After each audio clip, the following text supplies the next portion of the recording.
The Baggies Podcast, giving you the latest news, views and opinions on all things Albion. Now available on YouTube, Apple Podcasts and Spotify.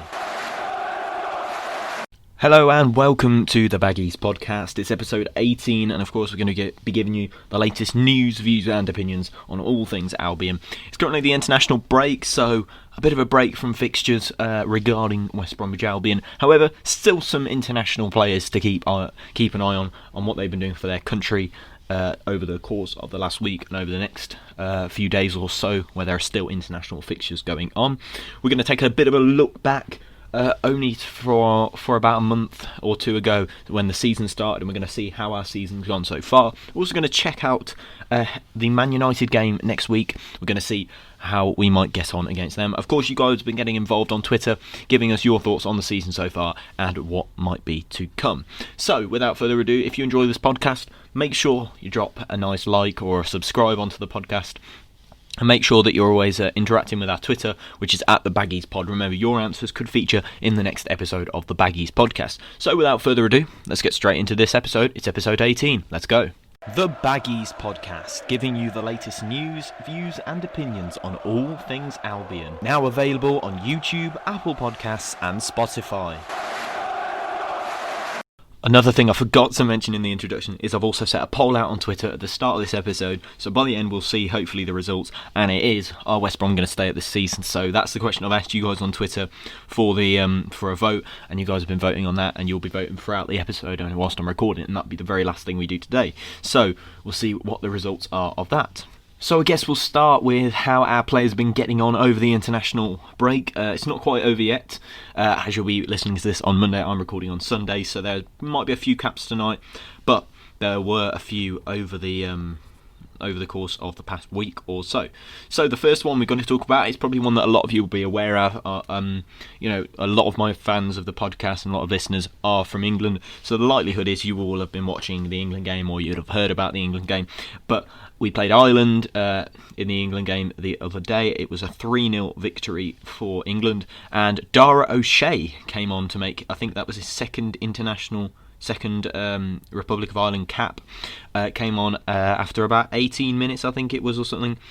John Egan of Sheffield United came off, and Dara O'Shea came on for a second appearance, which is fantastic for him. Obviously, fantastic breakthrough really for Dara O'Shea over the past year or so. Managed to get himself into the first team and really establish himself as a valuable first team player. And I'm really pleased with his development so far, and played quite well against England, considering it wasn't really a particularly competitive fixture. I'll say there weren't many real standout performers, but he did play well, nice and tidy at the back, and for me worked a treat for Ireland at the back, apart from the fact they conceded the few goals. But as I said, it was a friendly, but he still looked very composed on the ball, and a good cap from Dara O'Shea, so it's fantastic that he got himself a game and managed to get himself another cap for Ireland. Another couple of players who have been making it on the international stage was actually Semi Ajayi, who we can humour a bit here because he's actually been one of our best players this season. But he came on as a second half substitute in the African Cup of Nations qualifying for Nigeria. The centre-back was introduced to the action in the 62nd minute of the game, which saw the Super Eagles throw away a 4-goal lead to draw 4-4 with Sierra Leone, who, by the way, I don't know if you'll have heard of Sierra Leone, but they are not the best African side. Let's face it, Nigeria are one of the cream of the crop in Africa, and they are one of the better African sides. Semi Ajayi being a vital part of that, established Premier League player, I'd say now.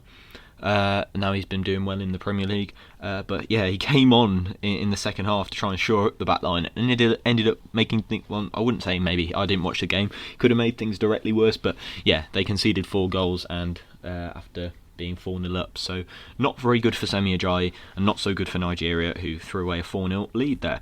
Conor Gallagher also featured competitively for England, but not the real England side, the under-21 side.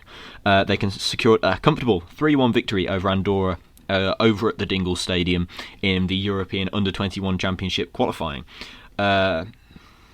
Yeah, it was fantastic. Played 90 minutes as well, so that's really good. I mean, you don't want him playing 90 minutes if you're a West Brom fan, because you need him fit for Saturday. But yeah, obviously great to see him getting in on the international stage. I'm sure it won't be that long if he keeps playing the way he is, and if we start to pick up some results, I think there could be a chance of an England call-up. But we are so blessed in that sort of department of the field for England. So I'm not hoping for that at all. But I'm not praying that that's going to happen. But yeah, what a year it's been for Dara O'Shea as well, managing to get promotion with West Brom, new contract, Premier League debut, international debut for Ireland as well. And tonight, Dara O'Shea could play when they play Wales, and Kamil Grosicki could play for Poland against Italy tonight in the Nations League. So there's a couple of future international appearances which could be happening very soon. So we'll see about that, and we'll see how they get on tonight in the international fixtures. But yeah, that is all of the international fixtures that we have players involved with over the past week. Now it is time to go on to the season so far, really, from West Bromwich Albion's point of view. We've been, obviously following the Albion on the podcast, and we've been, obviously, it's the Baggies Podcast, who else are we going to follow? But we've been checking out how we've been doing, and every week we've sort of been going along and just taking it game by game, if you like, never really doing an overview of the season. So I think it's about time we did such a thing here on the podcast, and we're just going to go over the season and just see how we got on. I mean, it's pretty obvious how we got on, but if you look over the course of the season. But we'll start with that opening game, which we lost 3-0 to Leicester. Now, that was a game in which we were really good in the first half, but completely fell apart after about 50 minutes and ended up conceding 3 goals, 2 of which being penalties. So, yeah, we started the season on a pretty low note, but against a side that are going to be challenging, perhaps even for the title, definitely for top 4. Leicester, they're a really good side, and they were obviously going to be up there towards the end of the season. So it was understandable to perhaps lose to a team like Leicester, but then you think, and then you look at Everton and you think, well, maybe we might get a little victory there, maybe we might get a point or something. But no, that wasn't to be. We lost 5-2, and I should mention in the middle of that we did beat Harrogate 3-0 in the Carabao Cup, but yeah, it doesn't matter. We were out the next round. So yeah, Everton and West Bromwich Albion, we played really well in the first half. Let down by Kieran Gibbs' red card, let down by a lack of defensive organisation in that second half as well. Pereira and Diangana getting goals, which really showed that they have got what it takes to make it at this level. However, we haven't seen too much of that since that game, really. Then we went and got knocked out by Brentford in the Carabao Cup on penalties, and then we played Chelsea, which is, I might say, that was probably our best game of the season so far. We scored 3 goals. We were 3-0 up at half-time thanks to 2 goals from Robinson and Carl Bartley, and Chelsea swiftly came back. A goal from Mason Mount, 1 from Hudson-Odoi, and a last-minute equaliser from Tammy Abraham meant that we were unable to get a victory. In what you look back on those games at the end of the season, and you'll look back on whether we survived or whether we haven't got where we wanted this season, and we'll look back at that game and think, wow, how did we not end up getting promoted there? How did we not end up, getting a point there and getting a win? That's what we'll look back on in the end. And yeah, it's a shame that we weren't able to do so, and unfortunately we weren't able to get the win. So yeah, we'll look back on that and think with regret, but at the moment you have to take that as a positive. But then we went and lost 2-0 to Southampton, a pretty comfortable victory for them, a side which are going to be pushing perhaps for European football this season, along with unfortunately the Villa and a few other teams, perhaps in with Everton. So they are another good side, but you can't let we sort of rolled over in that game. The game against Burnley, another missed opportunity for me to get a victory. Completely dominating the game. Burnley, setting up your usual stall, didn't really come and try and get anything out of the game, and we failed to really break them down, if we want to put it like that. Because we did have more of the ball, we had lots of chances. We were a better side than Burnley in that game, and we unfortunately couldn't make it count. Brighton, the game against Brighton, we drew 1-1. Kyle Grant getting his first goal, but unfortunately we were really good in the second half, but not so good in the first. We might feel unlucky not to have taken another, couple of points out of the game. Same with Burnley, and same with that Chelsea game. So there could have been 3 wins there. and you could be, on your way away from the relegation zone and perhaps even pushing into that mid-table bracket. But no, we were unable to get a victory there. We also then played Fulham. You look towards this game with a lot of optimism. You think our season really does start here. If we go out and put in a 100% performance, we could perhaps win this game. But no, we were unable to do so, and we lost 2-0. Goals from Bobby De Cordova-Reid and Ola Aina beat us, really. They were better all over the park, better all over the pitch than us, and we deserved to lose, I'm afraid. Played better, played all right in the last 10 minutes, but still not enough to get a victory out of that game. We then that we thought that might be the end of Slaven. Actually, a lot of West Brom fans were speculating, will that be, will we see Slaven at the West Brom managerial dugout again? And I thought, perhaps. But then he did. Yeah, it was the case that we were unable to. We didn't get rid of him, and we came to play Spurs, where we were really good actually for a large period of time, and we were unlucky to lose 1-0 last week. Obviously, we went into a lot of depth for that game, and unfortunately, we were unable to get a victory and not even a point, which I feel we were unlucky about. And one that we'll look back on and perhaps think we could have got a point, but yeah, in the end, a goalkeeping error towards the end of the game cost us the points out of that game. So unfortunately, we were unable to get a win out of that game, or perhaps even a draw, because we had a couple of chances that which could have meant we would have won, but unfortunately unable to get any points out of that game against Spurs. So that was game by game how our season's gone, but the fact still remains that we have no wins this season in the Premier League. So that's an annoying fact for West Bromwich Albion that we don't want to hear. But the thing is, we're not bottom of the table. We're not the worst team in the league statistically. Burnley and Sheffield United are below us. But you just have to look at games like that Fulham game, the Brighton game, the Burnley game, and think, surely you should be beating both of those sides. Surely you should be giving them both a real good go, at least. Because I don't think we played to our fullest potential. That's the annoying thing. Because you've got a real mixed bag of players. You've got some really creative players in our team, and you've got a few that are really up for the fight, you'd hope.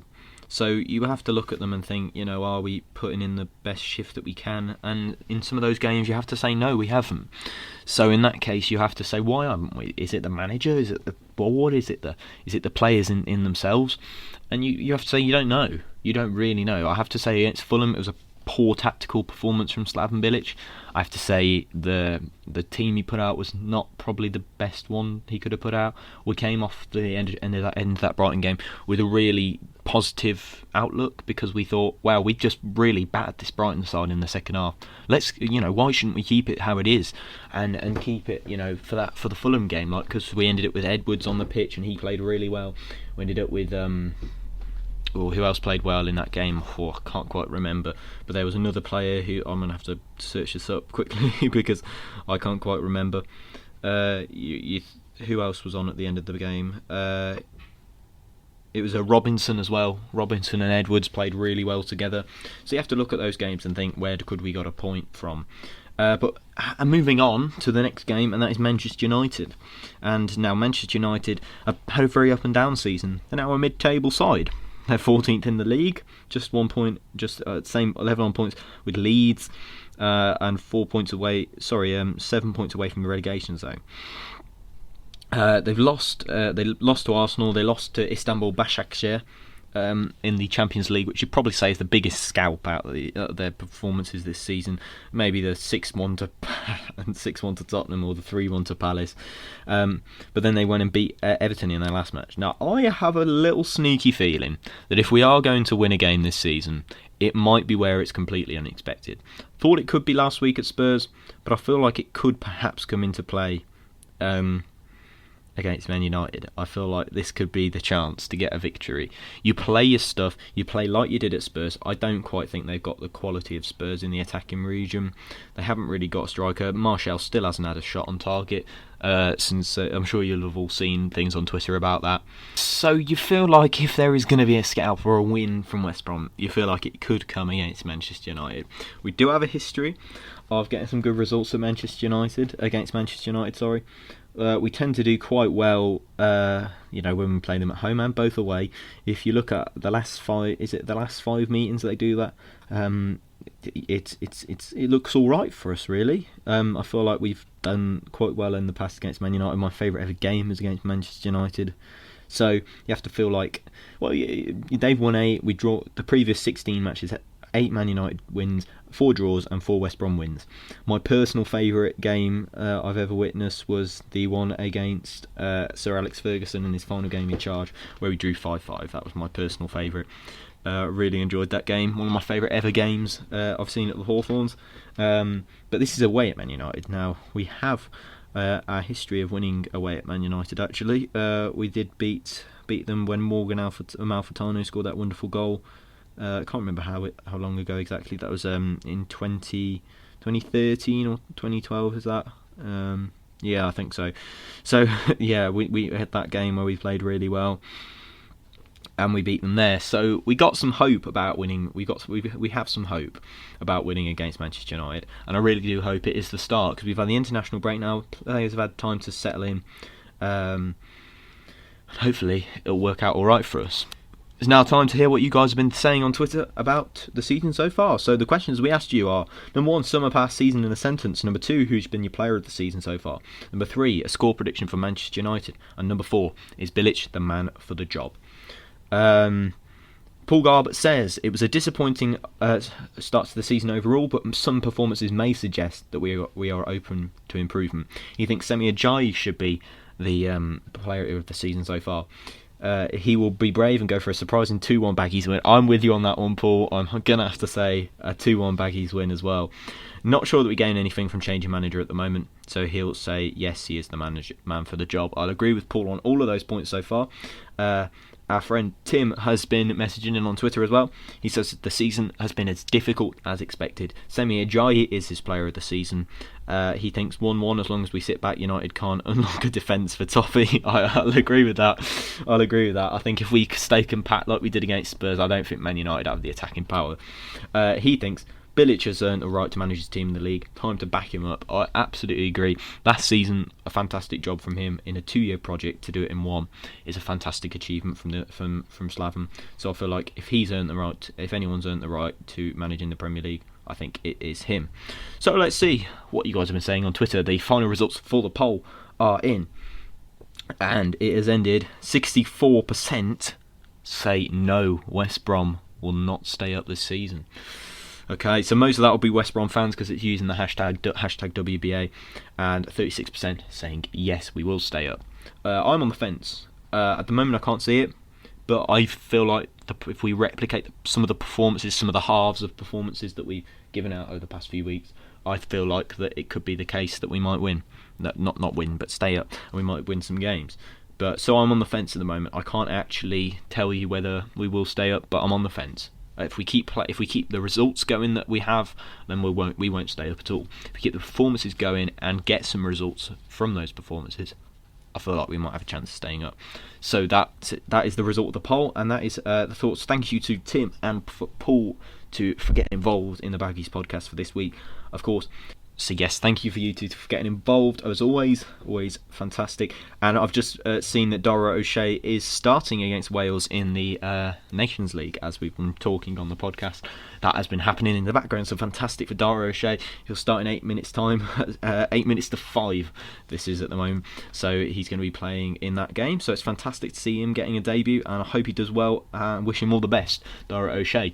So that brings us just about to the end of this week's podcast. It's been a pleasure having you along for the ride. Make sure that if you're enjoying the podcast, you're dropping a follow, a download, whatever. The download helps us probably the most because it allows us to reach more audiences and gets us on recommended pages everywhere. Or if you're on YouTube, a like or a subscribe will do sufficiently. I'm hoping, and I'm saying I'm exclusive for the podcast listeners, to do a Football Manager career mode around Christmas time. So hopefully with West Brom I'm going to be doing that, and that's going to be a little YouTube special for you all. So hopefully that's going to come out alright, and you guys will be able to watch that as soon as possible. But yeah, thank you very much for listening. I hope you all have a fantastic week in what is a very difficult time for the country at the moment. If you're living in England, obviously we're under lockdown, so hopefully everybody's getting on all right. Don't hesitate to go and contact me on Twitter at the Baggies Pod if you want to get involved on next week's episode.